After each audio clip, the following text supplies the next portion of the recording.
اعوذ باللہ من الشیطان اللعین الرجیم بسم اللہ الرحمن الرحیم نحمدہ ونصلی علی رسولہ الکریم۔ ماہ مبارک رمضان کے حوالے سے مختلف پروگرامات علماء کرام کے ساتھ نشر کیا جا رہا ہے۔ آج پھر سے آپ لوگوں کی خدمت میں حاضر ہوا ہوں۔ آج ہمارے ساتھ مہمان خصوصی ہیں قبلہ حجت الاسلام والمسلمین شیخ ذاکر حسین ذاکری صاحب۔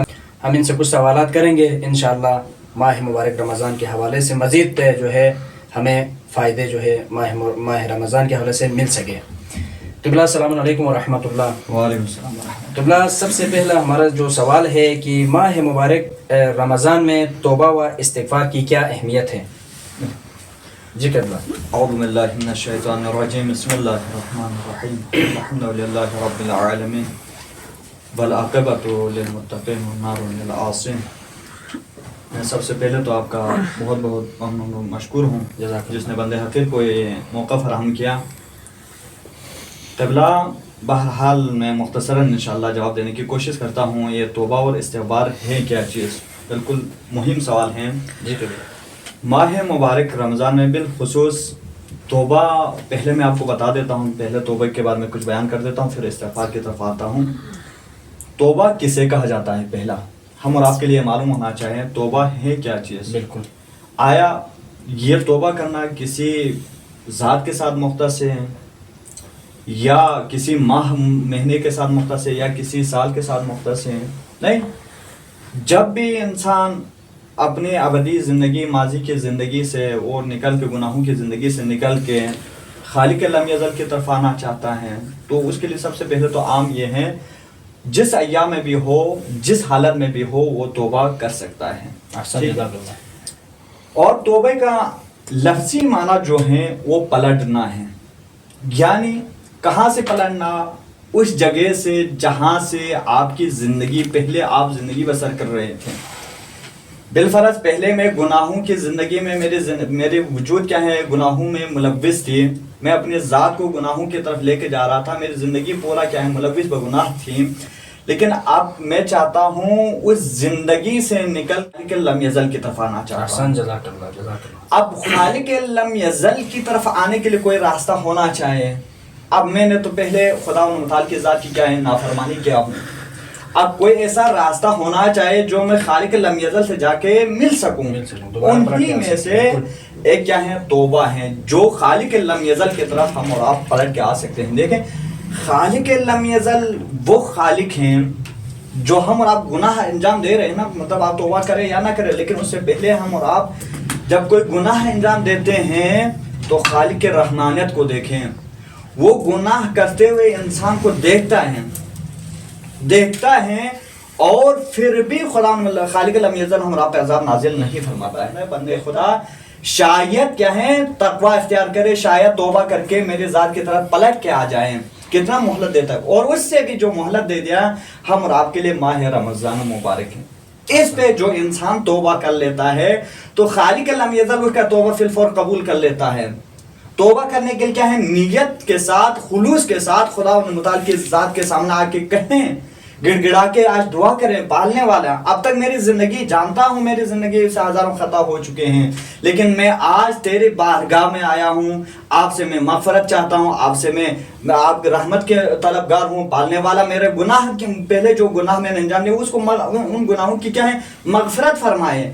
جس طرح یہ امت کوئی آسان، کوئی معمولی سی امت نہیں ہے، جس کے بارے میں حضرت موسیٰ علیہ نبی اللہ خدا سے درخواست کرتے ہیں، پالنے والا جب کوہ طور سے تورات، کتاب تورات لے کے آئے تو اس زمانے میں حضرت موسیٰ نے کچھ خصوصیات پڑھ لیا یہ امت کے بارے میں، کہا سب سے آخر میں ایک ایسی امت ہوں گی جو سب سے آخر میں پیدا ہوگی لیکن جنت میں سب سے پہلے چلی جائے گی، تو کہا پالنے والا یہ امت میری امت میں سے قرار دے دے، تو خالق لم یزل نے کہا موسیٰ یہ امت تمہاری امت میں سے نہیں بلکہ یہ امت ہوگی میرے محمد مصطفیٰ کی امت میں سے ہوگی۔ ایک دوسرا جو چھوڑ کے آخری جو بات کی طرف آ رہا ہوں، تیسرا جو مہم جو چیز ہے اور آپ کی طرف جو موضوع کی طرف لے آ رہا ہوں وہ یہ ہے، خالق لم حضرت موسیٰ نے دیکھا جو بھی نیت کرتا ہے نا، ایک امت ایسی ہوگی جو نیت کرتے ہی اس کے نامہ اعمال میں ثواب لکھ دیا جائے گا۔ اگر آپ آج بالفرض ہم اور آپ نے نیت کیا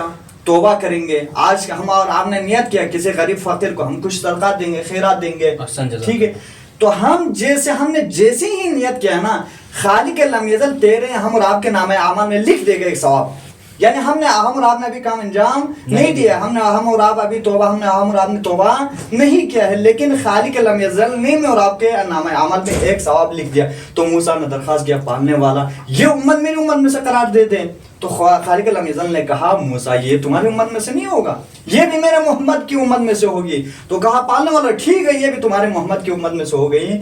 تو اور ایک میں نے امت کے بارے میں پڑھا ہے وہ میری امت قرار دیتے. کون سی امت؟ جو نیکی کرتے ہی ہیں, نیکی کی نیت کرے تو اس کو 1 اجر دیا جاتا ہے. جب وہ نیکی انجام دیتا ہے نا تو اس کے لیے 1 کے بدلے 10 اجر لکھا جاتا ہے اس کے نام ہے اعمال پہ. تو کہا پالنے والا ہے وہ میری امت میں سے قرار دے دے. تو کہا وہ بھی میرا محمد کی امت میں سے ہوگا. تو حضرت موسیٰ نے کیا ہے ہم اور آپ کی اس امت کے بارے میں درخواست کیا, لیکن اور اسی طرح بالفرض کوئی گناہ انجام دیتا ہے تو خالق لم یزل اس کے نامہ اعمال پہ جب نیت کرتا ہے نا, ثواب کی نیت کرتا تھا تو اس کے نامہ اعمال پہ ثواب لکھ دیا جاتا ہے. لیکن اب وہ گناہ کی نیت کرتا ہے, کسی بری چیز کی نیت کرتا ہے تو اس کا نامہ اعمال پہ لکھا نہیں جاتا ہے.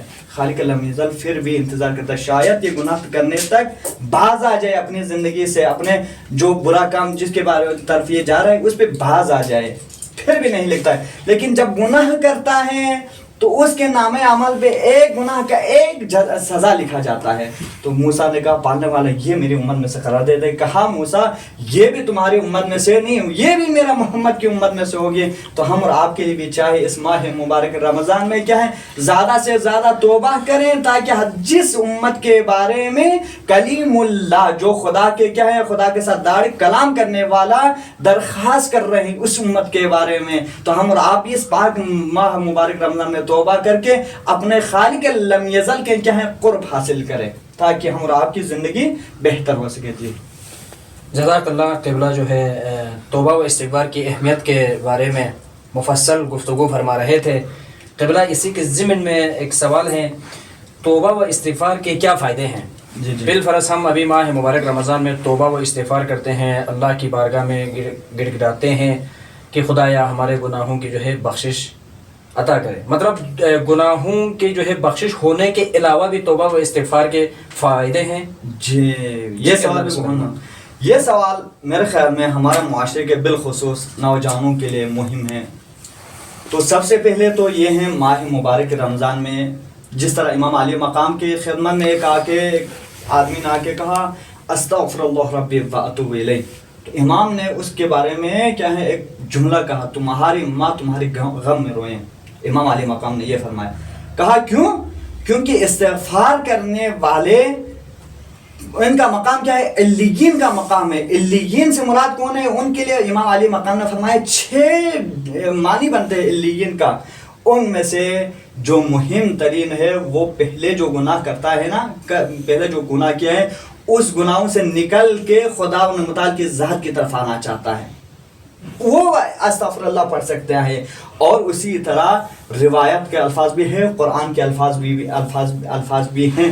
آیا اس توبہ کرنے استغفار پڑھنے سے ہم اور آپ کے لیے اخروی تو ہم اور آپ کے لیے ٹھیک ہے, ہم اور آپ کے لیے ہم اور آپ کے گناہوں کی مغفرت ہو جائے گی, اور دنیا میں ہم اور آپ کے لیے خدا متعال کیا ہم اور آپ کے لیے کیا عطا فرما رہے ہیں جو بھی زیادہ سے زیادہ استغفار کرتا ہے خدا دنیا میں اسے 3 چیزیں عطا فرماتا ہے. پہلا چیز کیا ہے دنیا میں اس کو جو دیتا ہے وہ جو بھی مشکلات میں گرفتار ہے, خالق لم یزل جو بھی استغفار زیادہ پڑھتا ہے اس کی مشکلات آسان فرماتا ہے. اب دیکھیں یہ مہم تھا یا نہیں تھا یہ سوال. اب دنیا میں دیکھیں ہمارے آج کے معاشرے میں تمام جس لیول پہ آپ جس سے بھی بات کرو نا سب کے سب پریشان حال ہے. کیوں ہے؟ کیونکہ ہم اور آپ قرآن سے دور ہو چکے ہیں, ان ذکر اہل بیت سے دور ہو چکے ہیں جس کے بارے میں خدا خود قرآن میں فرماتا ہے الا بذکر اللہ تطمئن القلوب.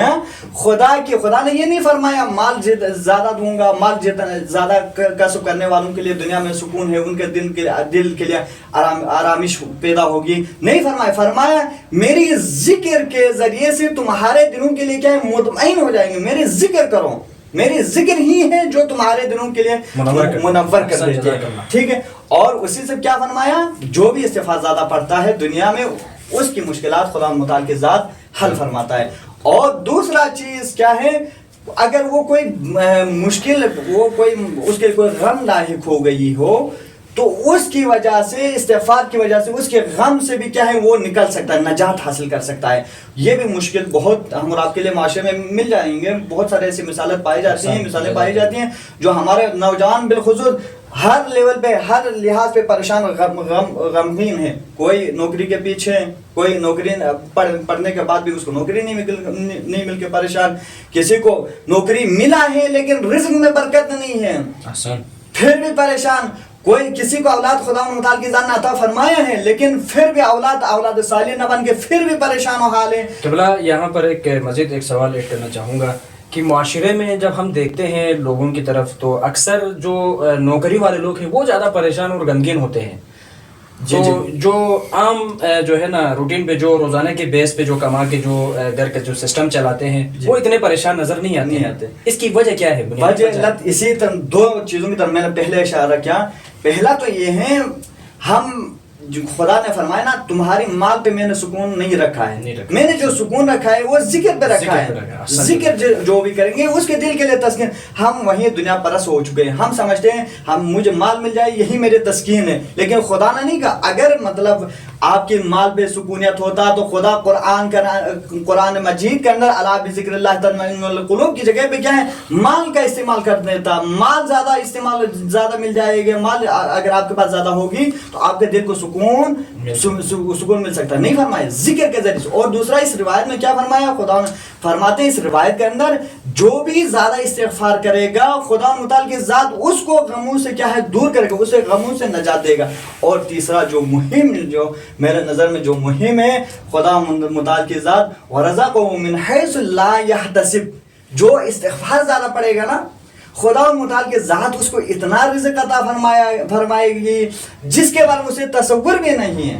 رزق سے مراد اب سوال یہ بنتا ہے، رزق سے مراد ابھی وہیں ہمارے نوجوان ہزار نوجوان یہی سوال کریں گے ہم اور آپ سے، قبلہ صاحب ہم یہ فلان چیز عمل انجام دیتے ہیں پھر بھی ہمارے رزق میں برکت نہیں آتی ہے. فلان چیز ہم انجام دیتے ہیں، ہم دعائیں پڑھتے ہیں، نماز پڑھتے ہیں، یہ جو اذکار بیان کیے گئے ہیں ہم ان کو انجام دیتے ہیں، وہ پڑھنے کے باوجود بھی ہمارے رزق میں اضافہ کیوں نہیں ہوتا ہے؟ سوال یہی ہے.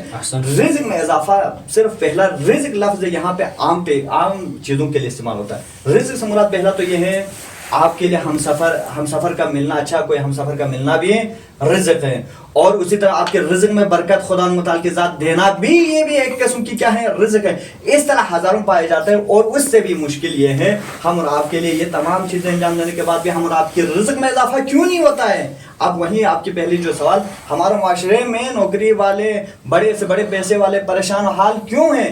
وجہ علت میں، اور آپ در اہل بیت پہ آئے، در اہل بیت کی طرف ہم رجوع کر کے پوچھتے ہیں یا امام علی یا امیر المومنین آپ خود بیان فرمائیں. میرے اندر اتنا توانائی نہیں ہے میں خود بیان کر دوں. میں امام علی مقام سے یہ پوچھ لیتے ہیں، ہم امام علی مقام کے قول اور فعل سے ہم پوچھ لیتے ہیں امام علی مقام کون سی علتیں ہیں جس کی وجہ سے ہمارے رزق میں کمی ہوتا ہے. تو فرماتا ہے جو بھی کچھ بہت سارے ایسے علتیں، انہیں میں سے کچھ علتیں یہ ہیں جو بھی حالت مجنب ہوگا نا، جو بھی حالت جنابت میں رہے گا خدا متعال کی ذات اس کے رزق میں کمی فرمائے گی. اب آپ خود دیکھیں معاشرے کے اندر رزق میں کمی آ رہی ہے، آپ کما بھی رہے ہو، آپ لا بھی رہے ہو، خدا نے آپ کو رزق بھی دے دیا ہے، لیکن تمہارے رزق میں برکت نہیں ہے، آپ کے گھر میں برکت کا نزول نہیں ہے. کیوں نہیں ہے؟ کیونکہ ہم اور آپ نے اپنے گھر کو خدائی گھر نہیں بنایا ہے، ہم اور آپ نے اپنی وجود کو خدائی وجود نہیں بنایا ہے، ہم اور آپ نے اپنا گھر کو کیا شیطانی گھر بنایا ہے، ہم اور آپ نے اپنی وجود پہ پورا مسلط شیطان کو کیا ہے. اب آخر میں جا کے ہم چاہتے ہیں خدا متعال کی ذات سے تقاضا کرتے ہیں پالنے والا آپ ہمارے رزق میں برکت عطا فرمائے. خدا امام علی مقام کیا فرماتے ہیں؟ تمہارے رزق میں اضافہ نہ ہونے کی علتوں میں سے ایک علت یہ ہے اگر آپ حالت جنابت میں ہو. حالت جنابت میں مطلب ہمارے معاشرے میں تقریباً کیا ہے اکثر نوجوان اسی کے ملوث ہیں، اسی پہ کیا ہے ہم اور آپ کے نوجوان ہم اور آپ کے لیے ملیں گے جو 10 دن 15 دن شاید اس سے بھی زیادہ حالت مجنب میں رہتے ہیں، پھر جا کے وہ تقاضا کرتے ہیں پھر رزق میں برکت کیسے آئے گی؟ کیونکہ معصومین فرمان اس پہ رزق میں کوئی برکت نہیں ہے. جی حسن، جزاک اللہ. قبلہ شیخ صاحب جو ہے توبہ و استغفار کی اہمیت اور توبہ و استغفار کے فائدے مفصل انداز میں بیان کر رہے تھے. پروردگار عالم قبلہ صاحب کی توفیقات خیر میں اضافہ فرمائے. والسلام علیکم ورحمۃ اللہ وبرکاتہ.